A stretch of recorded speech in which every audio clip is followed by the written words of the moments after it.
Oi pessoal, tudo certinho?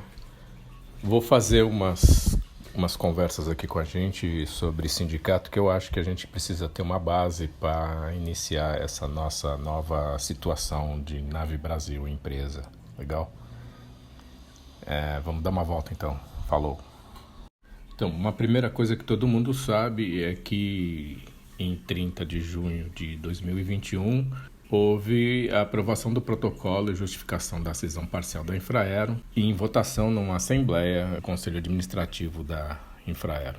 Isso aí todo mundo está sabendo. A assembleia extraordinária feita nesse dia 30 de junho de 2021 aprovou a alteração do artigo 4º, o inciso 1º do Estatuto Social da Infraero, e excluiu a atividade de apoio à navegação aérea do seu objeto social. E atendeu com isso a Lei 13.903, de 19 de novembro de 2019, pois a partir de junho de 2021, a Nave Brasil começa a atuar autonomamente.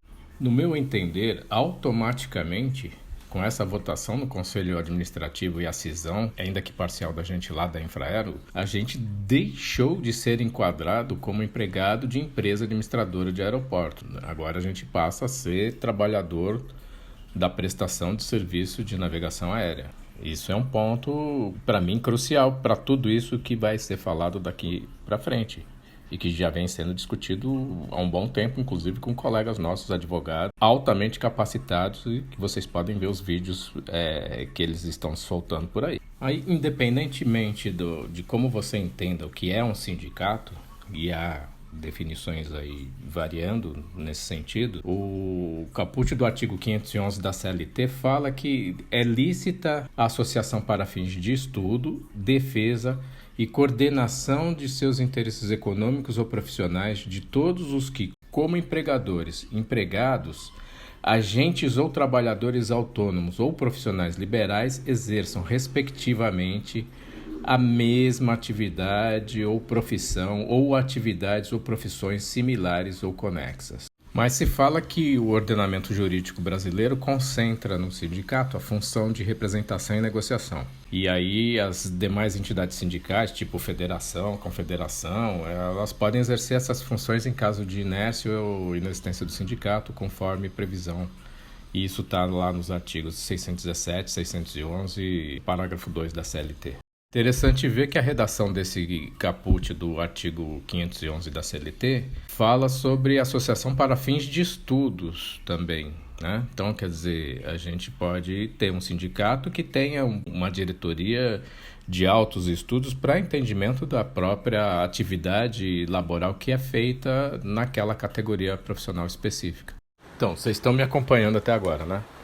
Tá legal a viagem, eu estou trafegando legalzinho, tranquilo, né? Sem muito tranco. Você vê que a estrada tá limpinha, o dia tá claro, tá sossegado. Vamos nessa ainda. Olha, as especialidades de navegação aérea têm algumas sutilezas. Algumas já foram faladas pelo meu amigo Ribeiro, lá de João Pessoa, um advogado e mestre pelo ITSAFE. Ele já falou sobre algumas dessas especificidades, como o direito de greve, por exemplo. Uma outra especificidade da navegação aérea é que a gente não encontra no mercado de trabalho situações semelhantes às nossas. Não tem outro tipo de prestador de serviço semelhante que a gente possa ter um parâmetro para análise de valor de salário, seja lá o que for. A gente só tem a contrapartida no exterior. Teoricamente, o que nivela o salário de acesso a esse tipo de trabalho por capacitação, né, é o sargento 3S. Independentemente da especialização dele, pode ser mecânico de voo, pode ser controlador de tráfego aéreo, aerofotogrametrista, pode ser músico da banda, não importa. E o salário de entrada passa de R$4.000. Tem uma diretriz do Comando da Aeronáutica, número 1153, que trata da reestruturação da Força Aérea Brasileira. Fala sobre o Departamento de Controle do Espaço Aéreo, DCEA, dizendo o seguinte: definir ações que permitam diminuir as demandas de pessoal especializado na sua área de atuação, ou seja, enxugar gente competente, e definir ações para implementação de uma empresa pública. Essa publicação DCA 1153 é de 2016, então a parte da empresa pública foi consolidada em 30 de junho de 2021. As ações que permitam diminuir as demandas de pessoal especializado na sua área de atuação Eu não sei como foi feito isso e se foi feito, né? Porque eu acredito que a gente precisa de mais gente especializada, não de menos gente especializada. Isso é diferente, a não ser que a Odesseia esteja querendo jogar para a Nave Brasil todas essas especializações e eles ficarem apenas como os regulamentadores, né? Como se fosse uma agência regulamentadora. Então, voltando à especificidade, no documento Política Nacional de Defesa, Estratégia Nacional de Defesa de 2020, está no site do governo aí, ó, quem quiser verificar, eles falam o seguinte: são dois os componentes-chave para o exercício da soberania do espaço aéreo nacional. O Sistema de Defesa Aeroespacial Brasileiro, que é o SISDABRA, e o Sistema de Controle do Espaço Aéreo Brasileiro, que é o CICEAB. Ambos configuram elementos interdependentes e complementares no cumprimento da missão constitucional da Força Aérea. Enquanto o SISDABRA é responsável pelas ações de defesa propriamente ditas, compete ao CICEAB o controle do espaço aéreo e o exercício de atividades de proteção ao voo. A atuação sinérgica integrada desses sistemas permite utilizar de forma eficiente e racional as sucessivas e complementares camadas de vigilância do espaço aéreo, simultaneamente a um adequado controle do espaço aéreo. Então vocês veem que nível que eles alçaram a atuação de uma empresa especificamente criada para prestar serviço à sociedade civil, não é militar. Tem o COAPM no Sindactas? Tem. Esse é essencialmente militar. Tem o primeiro GCC lá no Rio de Janeiro? Tem. Esse também é essencialmente militar. Mas a Nave Brasil não trabalha com essa parte.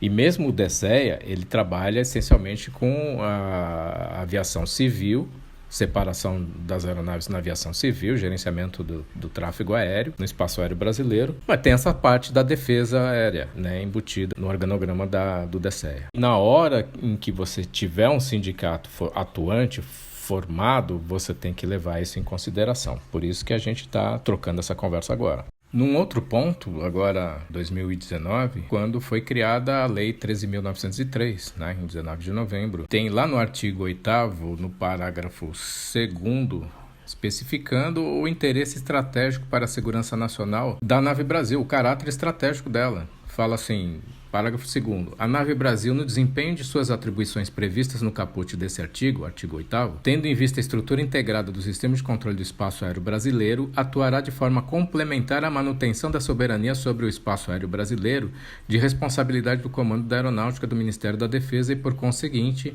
de interesse estratégico para a segurança nacional. Então, o pessoal que montou a empresa já incluiu um caráter estratégico para a segurança nacional, já está nos outros documentos que complementam o livro branco de defesa e está cada vez mais relacionada à complementaridade do ambiente militar na defesa do espaço aéreo brasileiro. Ou seja, então as características de trabalho e regulamentação dos profissionais prestadores de serviço de navegação aérea estão limitados, de certa maneira, aquilo que a Comair vai entender que seja. E isso vai resultar numa forma de negociação e de entendimento de como o trabalho pode se dar no âmbito do sindicato. Porque a gente não tem associação atuante. Então, o sindicato vai fazer o papel de associação e de sindicato ao mesmo tempo. Da mesma maneira que a NATCA faz isso lá nos Estados Unidos. Então, essa especificidade, sutilezas que a gente tem que levar em consideração. Não é só a negociação salarial e um tipo de sindicalismo que já foi ultrapassado. A gente tem que tomar cuidado com isso. Então, antes da gente adotar o SNTPV como sindicato especializado para cuidar desses assuntos específicos, né, dessas especificidades, eu acho que a gente tem que retomar a discussão do acordo coletivo que foi imposto para a gente nessas eleições totalmente irregulares. No dia 16 de dezembro de 2021, o diretor-presidente Francisco Luiz Xavier de Lemos soltou um edital de convocação de Assembleia Geral Extraordinária virtual em nome da Nave Brasil, não em nome dos empregados de navegação aérea. Até porque o nome do sindicato é Sindicato Nacional dos Empregados em Empresas Administradoras de Aeroportos. Votação para o dia 20 de dezembro, das 9 às 17. Agora vejam o engodo. A pauta era apresentação, discussão e deliberação sobre a proposta apresentada pela Nave Brasil para a formalização de um acordo coletivo emergencial de trabalho de 2 anos. O outro ponto da pauta, que era o que devia de ter acontecido antes de tudo, que não foi apresentado, não foi discutido, não foi deliberado, sobre a delegação de poderes à diretoria da entidade sindical de firmar acordo coletivo de trabalho, de requerer procedimentos administrativos, judiciais, extrajudiciais para a formalização das negociações, podendo ainda propor processo judicial e dissídios coletivos representando a categoria profissional em todos os atos e termos necessários. Isso não foi solicitado antes à categoria que eles vêm chamando de categoria, porque na cisão eles deixam de ser automaticamente nossos representantes, porque o enquadramento sindical do empregado segue o enquadramento sindical do empregador, sendo o sindicato representativo aquele que abrange a categoria econômica ou profissional preponderante do estabelecimento. Uma comissão de 5 pessoas para renegociar a database e essa duração de 2 anos do acordo coletivo seria uma forma da gente recuperar um pouco essa dignidade que a gente perdeu.